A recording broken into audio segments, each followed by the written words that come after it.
नमस्कार दोस्तों, स्वागत है आपका हिंदी नॉलेज शो में। तो दोस्तों, अरब देशों से भारत के लिए एक बहुत ही ज्यादा बड़ी और धमाकेदार खुशखबरी निकलकर सामने आई है। दरअसल आप सभी लोग जानते हैं कि रूस यूक्रेन युद्ध के बाद भारत ने तेजी से रूस से तेल खरीदना शुरू कर दिया था और जो अरब देश थे उनसे तेल हमने कम खरीदना शुरू कर दिया था और इसी वजह से अरब देशों को भयानक नुकसान हो रहा था। क्यों? क्योंकि भारत कोई छोटा मोटा ग्राहक नहीं है। भारत दुनिया का तीसरा सबसे बड़ा ऑयल का इंपोर्टर देश है, यानी कि इस पूरी धरती पर भारत चीन और अमेरिका के बाद तीसरा सबसे बड़ा तेल खरीदने वाला देश है। और अगर आप भारत का इतिहास उठाकर देखेंगे तो आप पाएंगे कि भारत का ज्यादातर जो तेल है वो इन्हीं अरब देशों से आता है। इराक, सऊदी अरेबिया, यूएई, इसके अलावा ईरान, कतर, इन सभी देशों से हम तेल खरीदते हैं।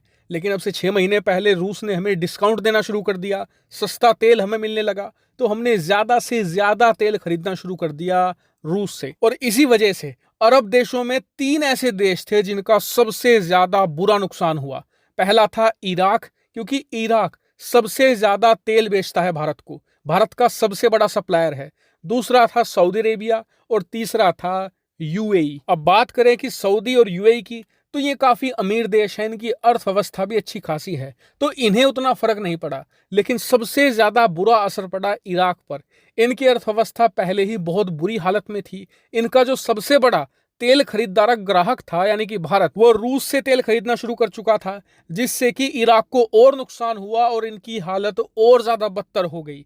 और इसीलिए इराक को मजबूरन वो फैसला लेना पड़ा है जिससे कि भारत की खुशी का ठिकाना नहीं है। दरअसल इराक ने फैसला लिया है कि वो भारत को और ज्यादा डिस्काउंटेड रेट पर तेल देगा। यहां तक कि रूस जिस कीमत पर भारत को तेल बेचता है उससे भी ज्यादा सस्ता तेल इराक भारत को देगा और ऑलरेडी देना शुरू कर दिया है। जून के महीने में आप स्क्रीन पर देखिए, मैं आपको एक चार्ट दिखा रहा हूं। इसमें जो नीला रंग है यह है अप्रैल का महीना, लाल रंग है मई का महीना और जो ग्रीन कलर की स्टिक है यह है जून का महीना। और इसमें जो ऊपर वाली लाइन है उसमें आप साफ देख सकते हैं कि रूस ने जून के महीने में हमें रेट बढ़ाकर तेल दिया है। पहले वो हमें 94 के हिसाब से देता था, अब $102 के हिसाब से देता है। वहीं आप इराक को देखिए, पहले ये हमें $103 के हिसाब से तेल दे रहे थे, अब ये $93 के हिसाब से देते हैं। इसके ऊपर डबल फायदा ये है कि रूस से तेल मंगाने में ट्रांसपोर्टेशन में ज्यादा खर्चा आता है, क्योंकि दूरी बहुत ज्यादा है।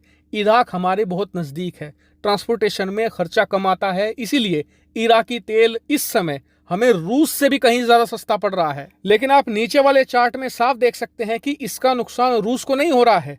देखिए, हम रूस से लगातार ज्यादा ही तेल खरीद रहे हैं। वहीं इराक से भी हमने तेल बढ़ा दिया है, 24 की जगह 26 खरीद रहे हैं। नुकसान हो रहा है सऊदी को। इस वक्त हम सऊदी और यूएई से तेल और ज्यादा कम खरीद रहे हैं और उनकी जगह हमने इराक से सप्लाई बढ़ा दी है। और यकीन मानिए, इस सस्ते तेल से भारत की इकोनॉमी को बहुत बड़ा सपोर्ट मिल रहा है और ये सब कुछ संभव हो पाया है कंपटीशन की वजह से।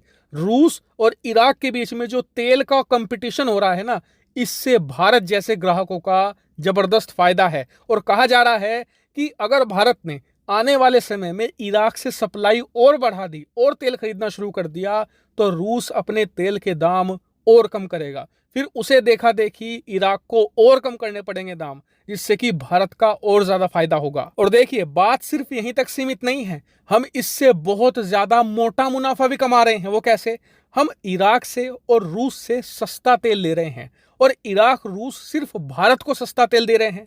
ठीक है, अंतर्राष्ट्रीय मार्केट में दाम अब भी $110 ही हैं। तो भारत क्या करता है कि इनसे कच्चा तेल लेता है, उसे रिफाइन करता है अपनी रिफाइनरी में और फिर बाकी के जो छोटे देश हैं वहां पर एक्सपोर्ट करता है, वो भी अंतर्राष्ट्रीय कीमत पर, जिससे कि भारत को बहुत ही ज्यादा जबरदस्त मुनाफा होता है। और इसीलिए आपको याद आ गया होगा कि ब्लूमबर्ग ने जब एक हफ्ते पहले रिपोर्ट छापी थी कि जी भारत में मंदी आने का कोई चांस ही नहीं है, 0% चांस है, वो ऐसी हवा में नहीं कह दिया था।